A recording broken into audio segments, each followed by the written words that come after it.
Good morning students.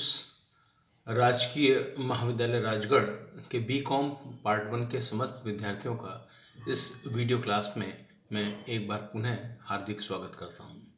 विद्यार्थियों, जैसा कि आपको विदित है, कोरोना काल चल रहा है और अभी आपकी क्लासेस कॉलेज में शुरू नहीं हुई हैं, लेकिन हम लोग आपके लिए वीडियो अपलोड कर रहे हैं ताकि आपकी पढ़ाई में किसी प्रकार का कोई व्यवधान उत्पन्न न हो। इसीलिए मैं आज आपको जो बिजनेस लॉ है उसमें एक महत्वपूर्ण चीज़ पढ़ाने जा रहा हूँ और जिसको अपन डिस्कस करेंगे अभी। लेकिन इसके पहले मैं आपको बता दूं कि इस चैप्टर में कॉन्ट्रैक्ट वाले में अपन ने अभी तक पढ़ा है कि कॉन्ट्रैक्ट क्या होता है, अनुबंध क्या होता है, अनुबंध की क्या विशेषताएं होती हैं, और हमने ये भी जानने का प्रयास किया कि अनुबंध और ठहराव में क्या अंतर होता है। अब आज अपन एक महत्वपूर्ण कोटेशन पर चर्चा करने जा रहे हैं और वो कोटेशन क्या है कि समस्त अनुबंध ठहराव होते हैं किंतु समस्त ठहराव अनुबंध नहीं होते।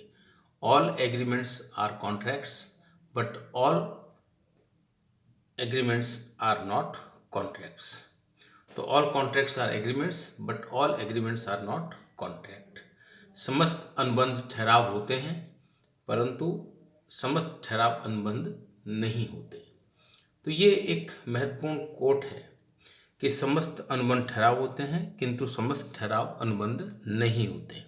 यह कथन 100% 100% सत्य प्रतीत होता है। यह कथन अनुबंध तथा ठहराव की प्रकृति में भेद करने का सर्वाधिक महत्वपूर्ण आधार है। मतलब ये जो स्टेटमेंट है कि all contracts are agreements and all agreements are not contracts, या समस्त अनुबंध ठहराव होते हैं परंतु समस्त ठहराव अनुबंध नहीं होते, ये जो कथन है यह अनुबंध तथा ठहराव की प्रकृति में भेद करने का सर्वाधिक महत्वपूर्ण आधार है। यह कथन अनुबंध तथा ठहराव के क्षेत्र की ओर भी स्पष्ट संकेत करता है कि दोनों का क्षेत्र क्या है, दोनों का स्कोप क्या है। कि ये जो कथन है कि समस्त अनुबंध ठहराव होते हैं परंतु समस्त ठहराव अनुबंध नहीं होते, ये अनुबंध तथा ठहराव के क्षेत्र की ओर भी हमारा संकेत करता है। इस कथन की व्याख्या करने से पूर्व हम ये ज़रूरी समझते हैं कि इस कोटेशन को दो भागों में बांटकर यदि अध्ययन किया जाए तो ज़्यादा श्रेयस्कर होगा। अब इस अनुबंध को दो भागों में हम कैसे बांट सकते हैं, इस कथन को दो भागों में कैसे बांट सकते हैं। पहला भाग तो है कि समस्त अनुबंध ठहराव होते हैं और दूसरा भाग यह है कि समस्त ठहराव अनुबंध नहीं होते। तो इस वीडियो क्लास में अपन इस कथन के प्रथम भाग की चर्चा करने जा रहे हैं कि समस्त अनुबंध ठहराव होते हैं और समस्त ठहराव अनुबंध नहीं होते, इसकी चर्चा अपन दूसरे वीडियो में करेंगे। तो पहले अपन ये चर्चा करते हैं कि समस्त अनुबंध ठहराव होते हैं। अब कथन का जो पहला भाग है वो ये कहता है कि समस्त अनुबंध ठहराव होते हैं। इस कथन की सत्यता को प्रमाणित करने के लिए कि मतलब ये कथन सत्य है या नहीं, इसकी सत्यता को प्रमाणित करने के लिए हमें ठहराव तथा अनुबंध की परिभाषाओं का अध्ययन करना पड़ेगा। कि मतलब समस्त अनुबंध ठहराव होते हैं, ये सत्य है या नहीं, इसको जानने के लिए हमें अनुबंध और ठहराव दोनों की परिभाषाओं का अध्ययन करना पड़ेगा। उसके पश्चात ही हम कह पाएंगे कि समस्त अनुबंध ठहराव होते हैं अथवा नहीं। तो पहले हम ठहराव की परिभाषा जान लें। अपन ने पिछले वीडियो क्लास में भी ठहराव की परिभाषा देखी थी। एक बार पुनः मैं आपको इस कथन के हिसाब से जानकारी देता हूं कि ठहराव क्या होता है। तो धारा 2E में 2E में ठहराव की परिभाषा की गई थी। ठहराव क्या है? प्रत्येक वचन तथा वचनों का प्रत्येक समूह जिसमें वचन एक दूसरे के लिए प्रतिफल होते हैं, ठहराव कहलाता है। मतलब ठहराव की जो परिभाषा है वो ये है कि प्रत्येक वचन तथा वचनों का प्रत्येक समूह जिसमें वचन एक दूसरे के लिए प्रतिफल होते हैं, ठहराव कहलाता है। ये धारा 2E में ठहराव की परिभाषा दी गई है। अब ये जो परिभाषा है इसके आधार पर यदि हम अर्थ लगाएं तो सिंपल वर्ड्स में हम कह सकते हैं कि ठहराव क्या होता है। ठहराव ये होता है कि जब एक पक्षकार अनुबंध का कोई प्रस्ताव करता है और दूसरा पक्षकार उस प्रस्ताव को स्वीकार कर लेता है तो वो ठहराव बन जाता है। तो यहाँ ध्यान देने योग्य जो बात है वो ये है कि इस परिभाषा में कहीं भी ये नहीं कहा गया कि ठहराव के अंतर्गत पक्षकारों द्वारा किए गए वचनों का रूप स्वरूप कैसा होगा, या उसमें वैधानिकता का तत्व होगा या नहीं होगा। मतलब इस परिभाषा में जो धारा 2E में दी गई है, जिसको भी मैंने आपको परिभाषित किया, कहीं भी ये नहीं बताया गया कि पक्षकारों द्वारा जो वचन एक दूसरे को दिए जाएंगे उनका रूप क्या होगा, उनका स्वरूप क्या होगा, और उसमें वैधानिकता का तत्व होगा या नहीं होगा। इस प्रकार हम इस निष्कर्ष पर पहुंचते हैं कि किसी भी प्रकार के वचनों के आदान प्रदान से पक्षकारों में ठहराव का निर्माण हो सकता है। मतलब ठहराव के लिए पक्षकारों के मध्य वचनों का आदान प्रदान होना जरूरी है, तो ठहराव हो जाता है। अब वो ठहराव का स्वरूप क्या होगा, वैध होगा नहीं होगा, इस सब की ओर कोई ध्यान अभी नहीं दिया गया। तो ठहराव में पक्षकारों के मध्य आदान प्रदान वचनों का अवश्य होना चाहिए। यदि वचनों का आदान प्रदान हो रहा है तो इसका मतलब दो पक्षकारों के मध्य ठहराव हो रहा है। अब हम धारा 2H में जो अनुबंध की परिभाषा दी गई है उसका भी अध्ययन कर लेते हैं। तो धारा 2H में कहा गया, 2H में यह कहा गया कि राजनियम द्वारा प्रवर्तनीय ठहराव अनुबंध कहलाता है। मतलब राजनियम द्वारा प्रवर्तनीय ठहराव अनुबंध कहलाता है। तो धारा 2H में भी सीधा सीधा कहा गया है कि an agreement enforceable by law is contract, कि ऐसा अनुबंध जो राजनियम द्वारा प्रवर्तनीय है, एक ऐसा ठहराव जो राजनियम द्वारा प्रवर्तनीय है, वो अनुबंध कहलाता है। An agreement enforceable by law is contract. तो धारा 2H में ये साफ कहा गया कि कैसा ठहराव होना चाहिए, ठहराव का स्वरूप कैसा होना चाहिए। ठहराव का स्वरूप ऐसा होना चाहिए जो राजनियम के द्वारा प्रवर्तनीय हो। यदि वो राजनियम के द्वारा प्रवर्तनीय ठहराव है तो वो अनुबंध कहलाता है। इस परिभाषा का जो धारा 2H में दी गई है कि ऐसा ठहराव जो राजनियम द्वारा प्रवर्तनीय है अनुबंध कहलाता है, तो इस परिभाषा का यदि विश्लेषण करें तो ये स्पष्ट हो जाता है कि केवल वही ठहराव अनुबंध होते हैं जिसे राजनियम द्वारा प्रवर्तनीय कराया जा सके। यदि किसी ठहराव को राजनियम द्वारा प्रवर्तनीय नहीं कराया जा सकता तो वह सदैव ठहराव ही रह जाता है, वो कभी अनुबंध का रूप नहीं ले जाया जा सकता। अनुबंध कभी नहीं बन सकता यदि ठहराव राजनियम द्वारा प्रवर्तनीय नहीं है।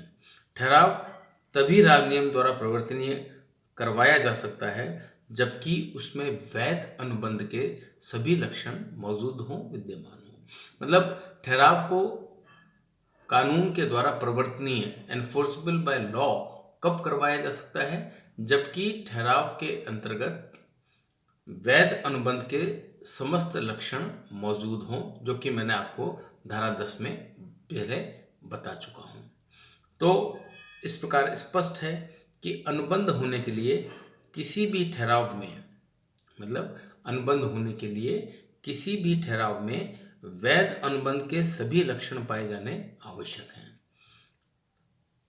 तो अनुबंध के लिए ठहराव में क्या होना चाहिए, वैध अनुबंध के सभी लक्षण जो धारा 10 में बताए थे उनका होना आवश्यक है, पाया जाना आवश्यक है। यदि किसी ठहराव में इनमें से किसी भी लक्षण का अभाव पाया जाता है तो वह ठहराव अनुबंध नहीं बन सकता है। मतलब किसी ठहराव में यदि वैध अनुबंध के जो लक्षण बताए गए हैं धारा 10 में, उनमें से कोई भी लक्षण नहीं पाया जाता तो ऐसी स्थिति में वह ठहराव अनुबंध नहीं बन सकता। परंतु प्रत्येक अनुबंध में ठहराव के सभी लक्षण अवश्य विद्यमान होते हैं। मतलब जब अनुबंध होता है तो अनुबंध में ठहराव के सभी लक्षण विद्यमान होते हैं, अतः प्रत्येक अनुबंध ठहराव अवश्य होता है। मतलब अनुबंध में क्या होता है, ठहराव के लक्षण मौजूद होते हैं, इसलिए प्रत्येक अनुबंध ठहराव अवश्य होता है। वस्तुतः ठहराव के बिना अनुबंध का जन्म भी नहीं हो सकता। मतलब ठहराव के बिना अनुबंध का जन्म नहीं हो सकता, ठहराव तो होगा ही होगा। अब यदि वो ठहराव इस प्रकार का है जिसको कानून के द्वारा प्रवर्तनीय करवाया जा सकता है तब तो अनुबंध बन जाएगा, और यदि ठहराव इस प्रकार का है कि जिसको कानून के द्वारा प्रवर्तनीय नहीं कराया जा सकता तो वो अनुबंध नहीं बनेगा। लेकिन किसी भी दशा में हम कह सकते हैं कि अनुबंध के लिए ठहराव का होना जरूरी है। जिस प्रकार हम कह सकते हैं कि एक वृक्ष के लिए जड़ का होना जरूरी है, बगैर जड़ के वृक्ष खड़ा नहीं हो पाएगा, उसी प्रकार से अनुबंध के लिए ठहराव का होना आवश्यक है। जड़ें अच्छी होने पर अच्छा पौधा पनपता है और वृक्ष बनकर फल फूल देता है। ठीक उसी प्रकार ठहराव के अच्छे होने पर, अर्थात ठहराव के विधान द्वारा प्रवर्तनीय होने पर, पक्षकारों को एक दूसरे के प्रति वैधानिक अधिकारों से फलीभूत करता है। अन्यथा स्थिति में ठहराव का कोई प्रभाव नहीं होता है और वह ठहराव कभी अनुबंध नहीं बन सकता है। अतः निसंकोच हम कह सकते हैं कि सभी अनुबंध जो होते हैं ठहराव होते हैं। तो कुल मिलाकर अपन ने ये प्रूव करने की कोशिश की है इस कोटेशन के प्रथम भाग में कि समस्त अनुबंध ठहराव होते हैं, क्योंकि ठहराव के बगैर तो अनुबंध की कल्पना ही नहीं की जा सकती। अनुबंध के लिए ठहराव का होना आवश्यक है, और ठहराव भी किस प्रकार का, जिसमें कि वैध अनुबंध के सभी लक्षण पाए जाते हैं। यदि किसी ठहराव में वैध लक्षण के एक भी लक्षण का अभाव पाया जाता है तो उस ठहराव से अनुबंध का निर्माण नहीं हो सकता है। तो विद्यार्थियों, आज की क्लास मैं यही समाप्त करता हूँ, इस उद्देश्य के साथ कि आपको ये समझ में आ गया और कोटेशन का प्रथम भाग कि समस्त अनुबंध ठहराव होते हैं किंतु समस्त ठहराव अनुबंध नहीं होते। All contracts are agreements but all agreements are not contracts. तो ये प्रथम भाग हमने आज पढ़ा कि समस्त अनुबंध ठहराव होते हैं, ऑल कॉन्ट्रैक्ट्स आर एग्रीमेंट्स। तो उम्मीद करता हूँ विद्यार्थियों कि आपको ये समझ में आ गया होगा। अब दूसरे अन्य वीडियो में मैं आपको इस कथन के या इस स्टेटमेंट के सेकंड पार्ट पर ले चलूँगा, जहाँ कि अपन ये जानने का प्रयास करेंगे कि सभी ठहराव अनुबंध नहीं होते।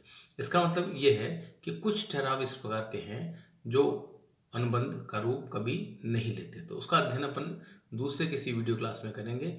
आज की क्लास को मैं यहीं समाप्त करता हूँ। धन्यवाद।